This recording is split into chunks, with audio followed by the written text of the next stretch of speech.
નમસ્કાર, આપ જોઈ રહ્યા છો ઇન્ડિયા ન્યૂઝ ગુજરાત અને હું છું આપની સાથે કોમલ અગ્રવાલ। શરૂઆત કરી મહત્વના સમાચારોથી તો વડાપ્રધાન નરેન્દ્ર મોદીએ રવિવારે અલગ અલગ મુદ્દાઓ પર 7 બેઠકો યોજી હતી। પહેલી મીટિંગમાં પીએમ મોદીએ હીટવેવ અને રામલ તોફાન બાદ દેશમાં પૂરની સ્થિતિ પર સમીક્ષા કરી હતી। અસરગ્રસ્તોને મદદ કરવા માટે કરવામાં આવી રહેલ પ્રયાસોની સમીક્ષા પણ કરી હતી। સૌથી લાંબી બેઠકમાં વડાપ્રધાન મોદીએ નવી સરકારના પ્રથમ 100 દિવસના એજન્ડા પર પણ વિચાર કર્યો હતો।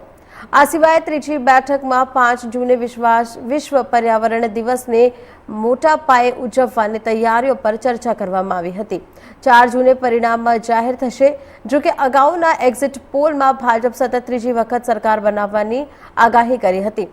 ચક્રવાત રામલના કારણે થયેલા ભારે વરસાદને કારણે ઉત્તર પૂર્વીય રાજ્યોમાં પૂરને કારણે પહાડોમાં તિરાડો પડી ગઈ છે અને જમીન ડૂબી ગઈ છે, જેના કારણે રેલવે ટ્રેકને પણ નુકસાન થયું છે।